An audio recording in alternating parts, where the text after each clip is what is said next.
This episode of the Brilliance Plus Passion podcast is brought to you by the Podcast Reach System.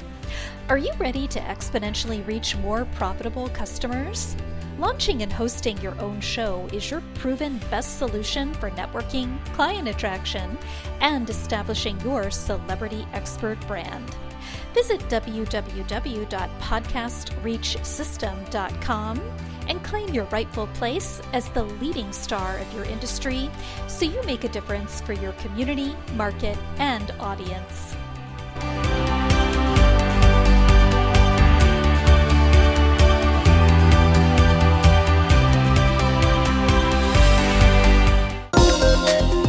Welcome to the Brilliance Plus Passion podcast. Join us as we celebrate entrepreneurs, business creators, and brilliant minds who reveal what they are doing to make the world a better place by being part of it. Be sure to visit our website at www.brilliancepluspassion.com. While you're there, subscribe to us via your favorite network. Now sit back, lean in, tune in, get your notepad and 2 pens ready, and let's get started. My name is Adam Homey. I am your host. I am honored by your wise decision to tune in and invest in yourself today. Right now, we are speaking with Craig Valine, who is known as the former struggling consultant. For the past 25 years, he's been a marketing performance strategist who works with all kinds of entrepreneur businesses, especially those with personality brands selling professional service. He's the founder of EMP Alliance, which is a 13-year-old membership organization that helps consultants, coaches, and experts increase growth and profits by enhancing marketing performance. That's what EMP stands for, enhancing marketing performance, and tapping into the gold that is overlooked within just about every business he works with. He's a native New Englander, so if you hear a little Boston accent when he speaks, don't be alarmed. Don't run out to your car. Don't worry about it. It happens a lot when he gets excited and talks about what he's passionate about. And since we are here to discuss Brilliance Plus Passion, let us have a drum roll. Craig Valine, welcome aboard. Hi, Adam. Thanks for having me. All right. First question. How does the work you do make the world a better place for your clients, customers, and society at large? You know, that was a tough question for me to answer, but then I thought about it and it just came out of the blue. You know, the number one thing that I do is I help struggling entrepreneurs save face to their family, to their spouse who might have doubted them in the past, or who were counting on them and they haven't achieved results. I help them save face to them. I help the frustrated entrepreneur get a measurable sense of accomplishment so that he can turn around and say, look what I've done. And I help entrepreneurs grow without additional stress and overwhelm, because that's one of the silent killers of entrepreneurship, is feeling stress and overwhelm and not knowing what to do with it.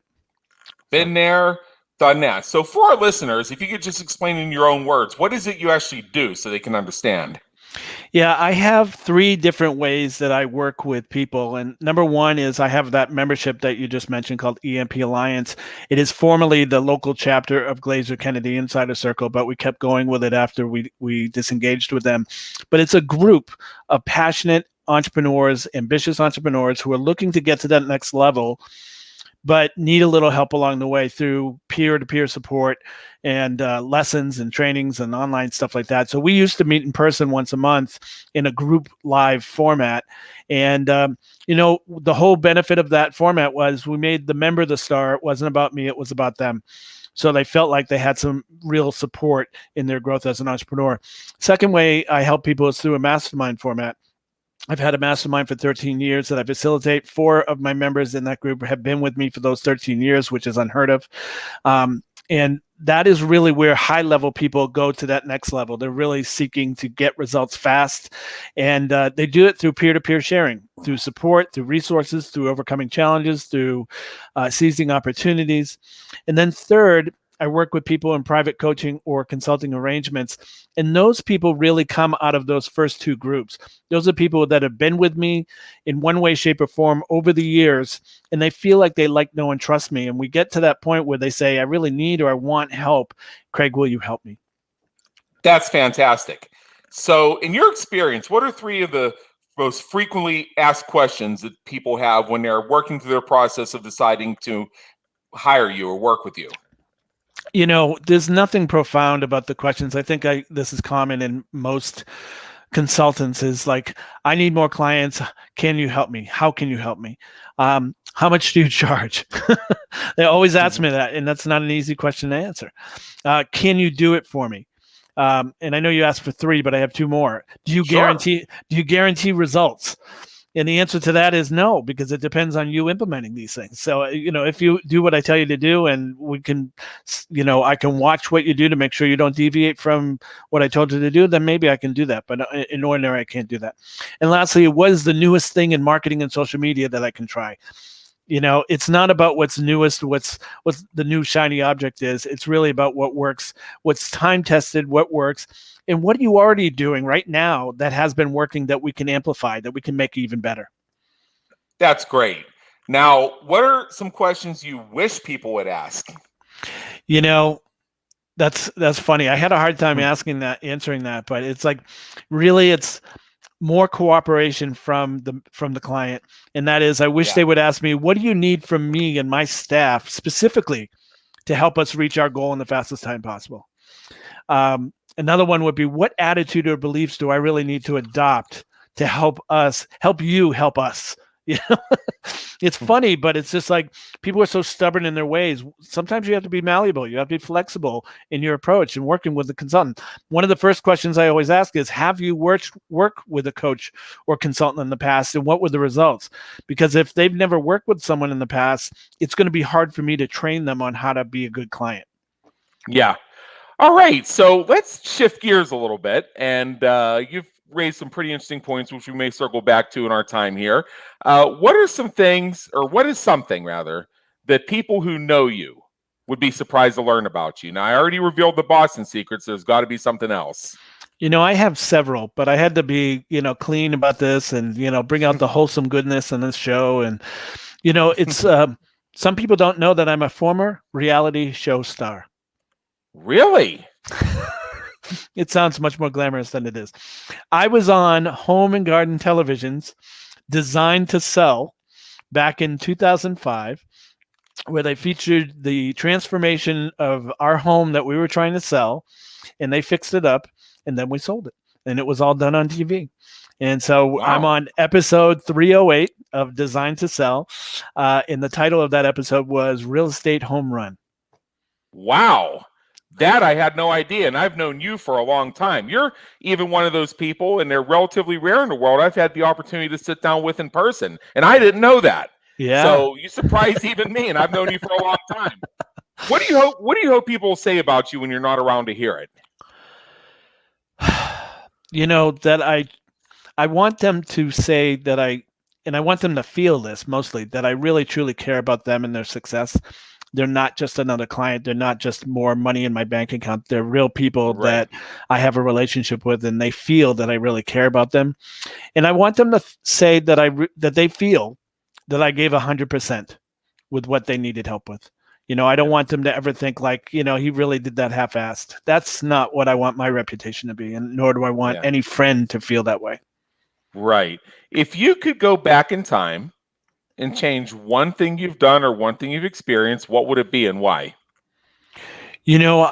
I mentioned my EMP Alliance. That group came into my life probably 8 or 9 years after I had already been a consultant. And that group format has been the best dynamic for me, the best lead generation source of clients, the best type of clients. I would probably have done that sooner than later, because that format allows me to build the like, know, and trust factor faster than anything I know. And I don't have to sell people on why they should hire me. They just automatically kind of gravitate to me because they either like me or they don't. If they like me, they're going to gravitate. If they don't, then they won't come back. And so I wish I had done that sooner than later. Yeah. One of my favorite sayings is, and this is something I live by, is every no I say creates somebody else's yes. Yeah. If there's an opportunity sitting on my board, even if it checks off all the boxes and I'm just not feeling right about it and I let it pass by, there is somebody out there who is on the edge of their seat praying that this shows up on your doorstep. So what I've done is I've created a good thing for somebody else, and I brought 2 or more other people together who really need to be together. So as I see it, I'm doing a service. Yeah. And when you look at it that way, it becomes very easy to say no, because now you're not wasting anybody's time. In fact, Right. you're helping to fill somebody else's time with something that's going to be valuable to them. Exactly. Now, let's see.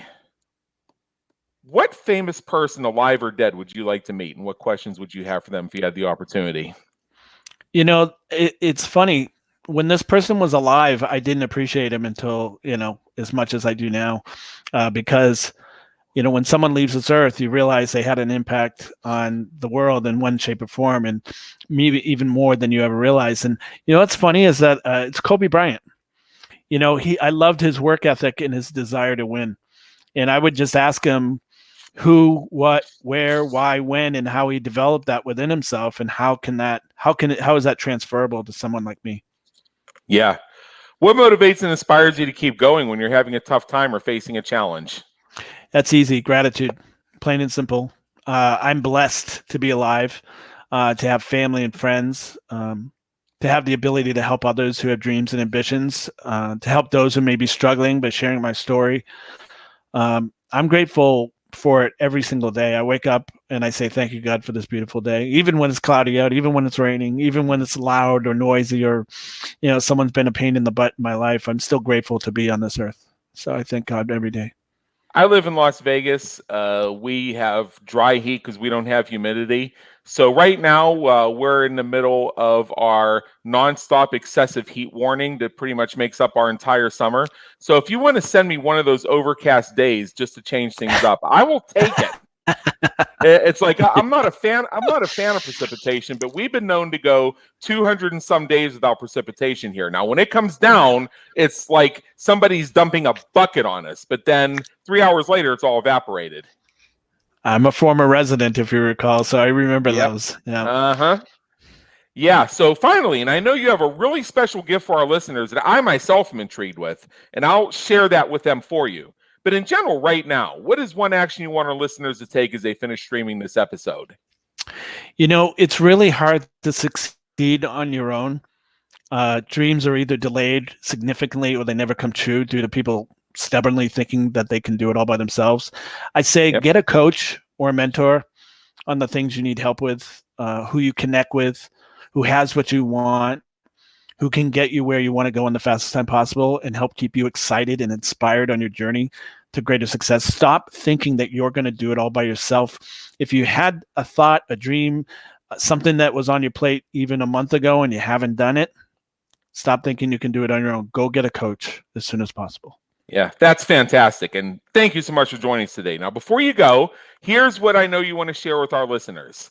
If somebody is watching the video version of this on brilliancepluspassion.com, they can see it on your screen or see it in the show notes. For those who are out jogging right now, I'll say it out loud. The website is oldleadsnewbusiness.com. That's oldleadsnewbusiness.com. This is interesting. It's a free resource for our listeners that contains 10 simple ways to leverage old, accumulated, inactive leads. So if you have people in your database who just haven't taken action yet toward buying your product or service, these are tactics that you can use to take those old leads and activate them using any of the simple steps revealed in this guide. I'm going to have to go grab it myself and have a look at it. Please do. So again, I'll say it one more time. It's oldleadsnewbusiness.com. And with that, Craig Valine, thank you so much for being with us today. It's been an honor, and believe me, an education. Oh, thank you so much. Thank you for tuning into the Brilliance Plus Passion podcast, where we celebrate entrepreneurs, business creators, and brilliant minds who are making a difference for their community, market, and audience. Remember to visit our website at www.brilliancepluspassion.com and enjoy even more great episodes like this one. Again, while you're here, subscribe to us via your favorite network. We look forward to seeing you next time on the Brilliance Plus Passion podcast.